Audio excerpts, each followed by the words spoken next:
معزز سامعین، welcome to my channel voice of Mona. ہماری آج کی سٹوری کا نام ہے مرزا صاحب۔ مرزا صاحب کی فیملی ہمارے برابر میں رہتی تھی۔ ان کے 2 گھر تھے، مطلب 2 بیویاں جو ہمارے برابر میں رہتی تھی۔ ان کے اس میں سے 3 بچے تھے، 1 بیٹی اور 2 بیٹے۔ دوسری والی کے 3 بیٹے تھے۔ مرزا صاحب کو دونوں ہی نے آگے لگا رکھا تھا۔ مرزا صاحب شاعر تھے، ان کا اپنا چربی کا کام تھا۔ مرزا صاحب کی بیٹی کا نام رومیسا تھا، جو بہت باتونی تھی، زبان ہر وقت چلتی۔ ابا سے پیار تو بہت تھا، لیکن گھر میں ماں کے مطابق چلنا پڑتا۔ نفیسہ بیگم کے میکے والے ٹھیک ٹھاک تھے، مرزا صاحب اس وجہ سے بھی ان سے دبتے تھے۔ سالے 4 تھے اور چاروں قصاب۔ نفیسہ بیگم شوہر کو خاطر میں ہی نہیں لاتی تھیں۔ میں گھر سے دہی لینے جا رہا تھا کہ مرزا کے گھر سے جھگڑے کی آواز آ رہی تھی۔ اتنے میں نفیسہ بیگم برقع پہنے چلاتی ہوئی گھر سے نکلیں۔ وہ اول فول بکے جا رہی تھیں۔ مرزا بھی بلائے بلائے باہر نکلے۔ وہ منتیں کر رہے تھے، نفیسہ سنو تو صحیح، اللہ کی بندی معاف کر دے۔ گاڑی ان کے میکے سے آ چکی تھی، وہ فوراً بیٹھ کر چل دیں۔ مرزا صاحب کو میں نے آواز دی، کیا ہو گیا؟ ارے یار کیا بتاؤں، مارکیٹ گیا تھا، ان کے مہمان آ گئے، مجھے بلا رہی تھیں مگر میں آ نہیں سکا۔ مہمان ویسے ہی چلے گئے، اب غصہ ہو کر چلی گئی ہیں۔ میری تو قسمت ہی خراب ہے، کرتا کچھ ہوں ہوتا کچھ ہے۔ اتنے میں رومیسا نے ننگے سر باہر جھانکا۔ مرزا صاحب بولے، اندر دفع ہو جاؤ، گردن کٹواؤ گی کیا؟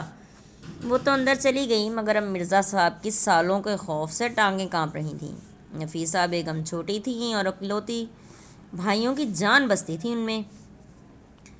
تو آپ کے صاحبزادے کدھر ہیں؟ وہ نہیں تھے گھر جو مہمانوں کی آؤ بھگت کر دیتے؟ نالائق پتہ نہیں کہاں ہیں، بچوں کو کچھ کہنے ہی نہیں دیتی، کیا کروں، سارا دن آوارہ پھرتے ہیں۔ اتنے میں دونوں سامنے سے آ گئے۔ مرزا نے آواز دی، دونوں آئے تو بیوی کا سارا غصہ ان پر نکال دیا۔ دونوں کو گردن سے دبوچ لیا۔ کہاں تھے تم؟ تمہاری ماں چلی گئی روٹھ کر، اس کے مہمان آئے تھے، تم لوگ گھر کا کچھ نہیں کرتے، کیوں مجھے ذلیل کرا رکھا ہے؟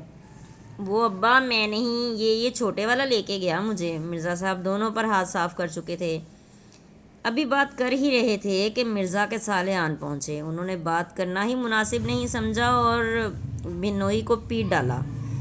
میں بچانے کی بہت کوشش کرتا رہا، مگر وہ ہاتھ صاف کر چکے تھے۔ مرزا بیچارہ کیا کر سکتا تھا، وہ 4 اور وہ اکیلا۔ پھر مرزا کے بھائی بھی نکل آئے، بھائی تھے آخر، انہیں تکلیف ہو رہی تھی۔ بات بڑھ گئی، مرزا نے غصے میں بول دیا، سنبھال کر رکھو اسے، مجھے نہیں چاہیے اپنے گھر میں۔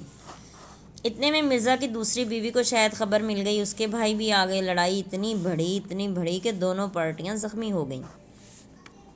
مجھے یاد آ گیا، میں تو دہی لینے نکلا تھا، اب میری بھی قوالی ہوگی۔ میں جلدی سے سب چھوڑ چھاڑ کر دہی لینے پہنچا۔ گھر آیا تو مجھے بھی سننا پڑی کہ لوگوں میں کیوں گھستے ہو۔ خیر خاموشی میں ہی بھلا تھا، اس لیے صبر کر کے چپ کر گیا۔ پھر کافی دن مرزا صاحب سے سامنا نہ ہوا۔ رات کو میں دفتر سے آیا تو مرزا دروازے کے آگے کھڑا تھا۔ کیا ہوا؟ کچھ نہیں یار، پریشان ہوں۔ مرزا ویسے ضرورت کیا تھی یہ دوسری بلا گلے ڈالنے کی؟ مرزا کی ہنسی چھوٹ گئی۔ یار بس غلطی ہو گئی، اس وقت نفیسہ بھی میرے پیچھے پڑی تھی، اب ذلیل کروا رہی ہے۔ میں نے بتایا تھا کہ شادی ہو گئی ہے میری، ابھی ہفتہ نہیں ہوا تھا۔ نفیسہ سے چکر تو پرانا ہے آپ کا۔ ہاں یار، مگر شادی زبردستی ہو گئی، اب کیا بنا؟ ناراض ہے؟ میں نے سوچا آپ کے نہیں جاؤں گا لینے۔ رومیسا کھانا بنا لیتی ہے، اب دیکھتا ہوں کتنی دیر تک رہتی ہے اور کتنی دیر تک اس کو برداشت کرتے ہیں۔ بہن کو خود ہی آ جائے گی۔ ابھی بات کر ہی رہے تھے کہ نفیسہ بیگم گاڑی سے اتری۔ بھائیوں نے بہت کچھ دے دلا کر بھیجا تھا۔ مرزا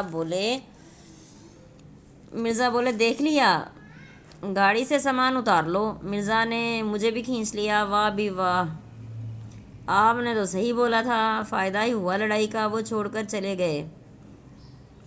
مرزا بھی سامان اتار کر میرے ساتھ ہی آ گیا۔ اس کی زبان بہت چلتی ہے، بھاوجوں سے نہیں بنتی، اسی لیے بھیج دیا ہوگا۔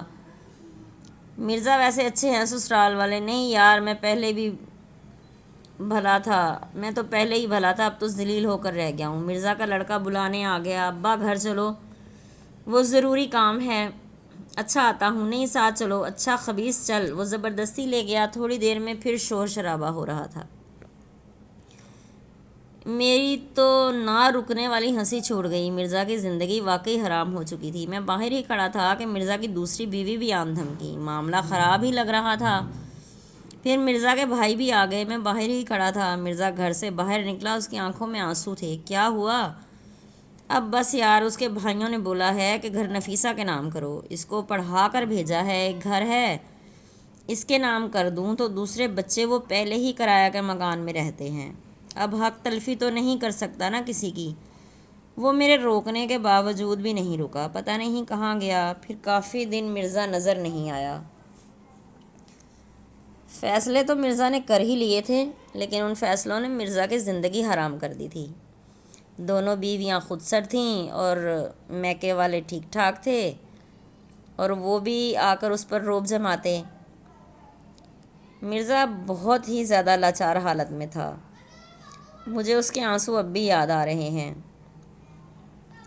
کیا کیا جا سکتا ہے؟ زندگی ہے، فیصلے تو ہم کر لیتے ہیں لیکن پھر نبھانے مشکل ہو جاتے ہیں۔ میں اس کا اکلوتا دوست تھا اور وہ ہر بات میرے ساتھ شیئر کر لیا کرتا تھا۔ کاش کہ شادی کا مشورہ بھی کر لیتا تو میں اسے منع کر دیتا اسی وقت، لیکن خیر، اس نے منع کہاں ہونا تھا، اپنی مرضی کا مالک انسان تھا۔ بیویوں نے زندگی حرام کر رکھی تھی، لیکن اب کے جو فیصلہ وہ کر کر آئی تھی وہ تو ٹلنے والا نہیں تھا، اور مرزا کی جان بھی لے سکتے تھے وہ۔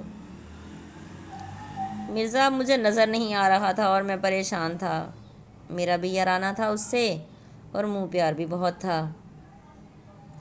مجھے بھی اصل میں کھانا ہضم نہیں ہوتا تھا جب تک اس کی باتیں نہیں سن لیتا تھا۔ مرزا کے گھر والے اب مرزا کو ڈھونڈ رہے تھے۔ اس کا بھائی بھی آیا مجھ سے پوچھنے کے لیے، لیکن مجھے پتہ ہوتا تو میں بتاتا۔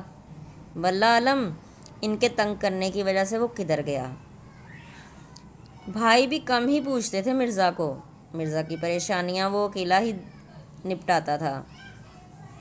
محنتی بھی بہت تھا، کام اس کا چربی کا تھا، اور اس چربی کی بو کی وجہ سے میں تو کبھی اس کے کارخانے میں رکا ہی نہیں۔ وہ بیچارہ منتیں کیا کرتا تھا کہ آؤ میرے پاس، لیکن میں نہیں جا پاتا تھا۔ نفیسہ بیگم جب اس کے ساتھ پڑھتی تھیں تب تو بہت بنتی تھی، لیکن اب شادی کے بعد وہی نفیسہ بیگم اس کے گلے کا کانٹا بن گئی تھیں۔ اب نہ جان چھڑا سکتے تھے اور نہ ہی ساتھ رہ سکتے تھے۔ اب کی بار تو مرزا کے بھائیوں نے بازی مار لی تھی۔ بہن کے دماغ میں جو بات ڈالی تھی وہ مرزا کے لیے ناممکن تھی۔ مرزا کیسے کر سکتا تھا؟ ایک طرف سے گھر دیتا تو دوسری طرف دوسری بیوی کے میکے والے بھی ٹھیک ٹھاک ہی تھے۔ وہ پوچھتے، اس کو تو پھر بھی اپنے گھر میں بٹھا رکھا تھا، وہ بیچاری کرایہ کے مکان میں رہ رہی تھی، اور مرزا بہت جلد گھر لینے ہی والا تھا۔ لیکن اس سے پہلے کہ وہ مزید کوئی فیصلہ کرتا، وہ فیصلہ کر چکی تھی۔ مرزا بیچارہ ہلکے دل کا مالک تھا، شاعر تھا، اور شاعر تو ویسے بھی حساس ہوتے ہیں۔